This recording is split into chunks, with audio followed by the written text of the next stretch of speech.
Bonjour à tous et bienvenue dans cette vidéo où, je pense que c'est la dernière d'ailleurs, hormis les potentielles vidéos bonus, où donc nous allons, maintenant que nous avons vu le store, nous occuper à mettre en place une petite barre de notification, dans le sens où n'importe où dans notre applicatif, si jamais le serveur, l'API nous renvoie une erreur, qu'on puisse être notifié, parce que jusque-là on traitait avec la console ici, mais c'est évidemment pas l'idéal, hein.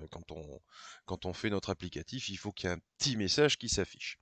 Donc l'idée, c'est qu'on va se faire un composant qui va se greffer partout, j'ai bien dit partout, donc côté public et côté admin, et pardon, et puis chaque fois que on va avoir quelque chose qui sort du serveur, une erreur, il faut le faire remonter. Vu qu'on avait travaillé avec le store sur les vidéos précédentes, vous vous doutez bien qu'on va utiliser le store pour transiter ces informations qui viennent de notre API et pouvoir les distribuer partout, puisque notre barre de notification doit être disponible partout. Alors, on va faire d'abord un petit composant que je vais appeler notifbar. Voilà, notifbar.vue qui est simplement donc notre composant de notification. Donc on est sur un template. Hop, là s'il n'a pas pris. Voilà. On va faire hop, une petite div notif. Oups là. Notifbar. Hop. Évidemment, il va falloir déclarer le bestiau. Donc je vais l'appeler notifbar. Rien de bien méchant. Pour l'instant, on va s'occuper de ça comme ça. Donc j'ai dit que je la voulais disponible partout. Donc c'est-à-dire que je vais la greffer sur app. Donc l'app, lui, qui est notre fichier de vue d'entrée principale, hein, pour l'instant, il contient que le routeur. C'est logique. Donc moi, je vais me le greffer juste au-dessus. Voilà. Puisque et le côté public et le côté admin, on y passe, je vais me greffer sur ce composant-là. Hop, par contre, il faut que je le ramène. Donc, on est en script. Le script, je vais simplement y mettre components. Hop, components. Deux points, et je vais ramener notifbar. Notifbar, évidemment, je vais me l'importer, sinon je n'y aurai pas accès. Notifbar, from, hop, on est entre guillemets, arrobase components, notifbar.vue. Voilà, normalement, et ben voilà, j'ai quand même fait une erreur. Qu'est-ce qu'il me dit? Notifbar, il est dans mon components. Bon, alors c'est quoi le message d'erreur? Tu ne peux pas résoudre notifbar. Pourquoi je l'ai appelé comment?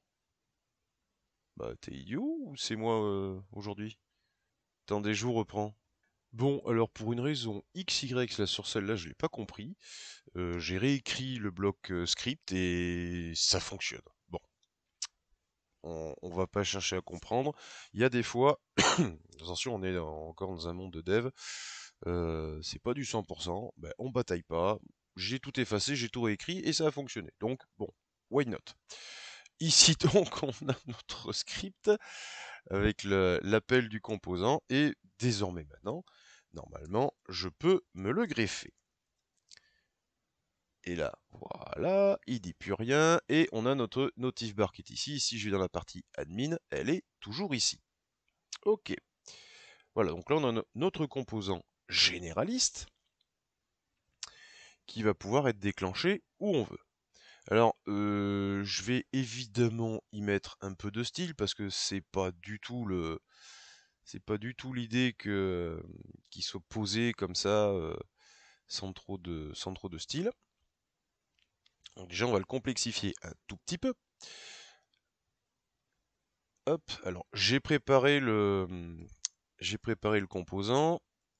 Voilà, donc ici, paf, grosso modo, on a un système qui contrôle l'entièreté, enfin un bloc qui contient tout, et qui va être soumis à notre variable générale. Ok, donc à celle qui est dans le store. Ici, on a un bouton pour fermer, et ici, on a le paragraphe qui contient le message. Alors évidemment, si ici je me mets un get notif, c'est que de base, dans mon store, je vais utiliser quelque chose. Donc on va continuer la mise en place. Déjà dans le state de mon store, je vais modifier, enfin je vais rajouter, pardon, une petite variable qui va me permettre de piloter l'affichage. Je vais l'appeler notif display. Par défaut, elle est égale à false. Du coup, si je veux que ça se synchronise, il me faut un getter, évidemment. Donc le getter, je vais me le poser ici. Get notif. Get notif. Hop. Donc c'est une fonction qui reçoit le state. Youps. Je l'écris volontairement en ESX comme ici. Vous voyez que c'est toujours le même délire, qu'on soit en fonction standard ou en fonction fléchée. Et donc ici, je fais un return du state.notif display. Impeccable. Maintenant, si je veux que ça soit synchronisé, hop, j'ai dit le store, je me le mets là. Voilà.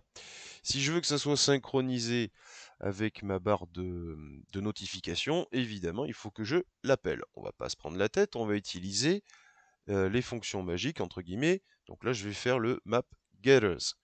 Donc le map getters, déjà je vais me l'importer. Ça, on l'avait vu hein, dans les vidéos précédentes. Donc, from vue X, chook. Ici, tout ça, ça se place dans un compute. Hop, qui est un objet. Par contre, name, ok, c'est bon. Compute, on est bien.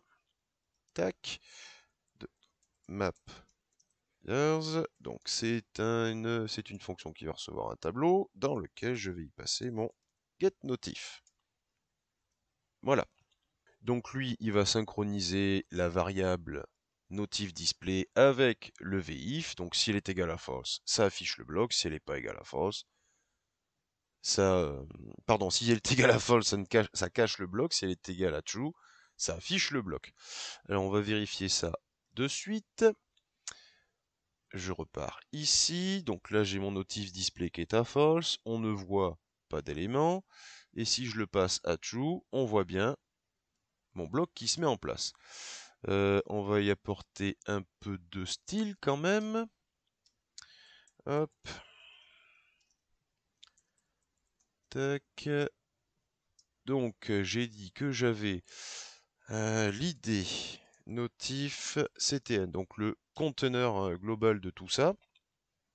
Alors, le style pareil, en fait, je vais pas le réécrire, vous m'excuserez, je vais le copier-coller de ce que j'avais déjà, ce n'est que du style. Donc, ce que je veux au final, c'est un bloc rouge. Hop, on va directement aller au rendu. De toute façon, vous l'aurez sur le dépôt, hein, donc c'est pas compliqué à voir. Voilà, on a notre bloc là, le message, et puis il est positionné, hop, si je vais sur l'admin aussi, il est en absolu, à droite, un peu en haut, comme ça on peut le fermer. Alors ici, j'ai une petite croix pour fermer le message, on va s'en occuper également. Donc j'ai bindé le clic sur le close. Ok, donc c'est une méthode et on va s'occuper de remonter notre méthode. Hop. Donc, méthode, impeccable. Donc là, j'y mets un close. Et le close, en fait, ben, c'est pour modifier ma variable. Donc, si je veux une modification dans mon store, il faut que je me fasse une mutation. On connaît la méthode. Ici, donc, une mutation que je vais appeler... ben, je vais l'appeler display notif. On va faire comme ça, elle va prendre le state et une variable que je vais appeler display. L'idée ici, c'est que si j'envoie true ou false, voilà, ça me change mon state notif, tout simplement. Donc ici, state. Pardon, notif display égale display. OK. Et si je veux utiliser proprement, hein, comme on avait vu dans les vidéos, si je veux utiliser proprement ma mutation, il faut que je me la map. Alors hop, on n'oublie pas dans l'import map mutations. Ici, on va donc se les mapper. Map mutations, fonction tableau, on connaît la méthode. Donc ici, c'est display notif. Hein, je reprends, c'est juste celle-ci. Et donc au final, si je fais un close, je fais un this.display notif et je lui envoie false. Comme ça, du coup, hop, j'ai écrit comme un pied. Et qu'est-ce que tu me dis? Te ficherais-tu de moi? Display notif. Eh ben, décidément. Ah, virgule. Mais c'est bizarre, hein, quand on met la virgule, ça marche mieux. Donc, quand je vais cliquer sur la croix, je vais déclencher close. Close qui connaît, grâce au map mutation, le display notif. Display notif qui va recevoir false. Ici, donc, on aura false sur le display et on va stocker cet état. Donc, si je reviens, hop, je passe à l'accueil. Manuellement, donc, je vais déclencher, hein, je passe display notif ici. Je clique sur la croix et vous voyez que ici, dans mon store, on a false. On peut se le refaire, boum, et je ferme. Côté admin, même chantier, puisque de toute façon, on est sur un élément général. Hop là. Voilà, on est entièrement synchronisé, on a accès à nos fonctions un peu partout. Ok, bon, cette vidéo commence à durer, donc on va considérer que c'était la mise en place de l'élément avec le branchement au store. Donc rapidement, on a une variable dans le store qui est le display notif, true ou false, tu t'affiches pas. J'ai un get notif pour pouvoir brancher sur le VIF de mon composant, comme ça affiche ou ça affiche pas. Et puis on a le display notif pour pouvoir modifier cet affichage, donc soit le déclencher, et on va voir dans la vidéo après, soit le fermer parce que j'ai cliqué sur la croix pour fermer mon message. Ok. Prochaine vidéo, on branche ça justement avec les réponses de notre API.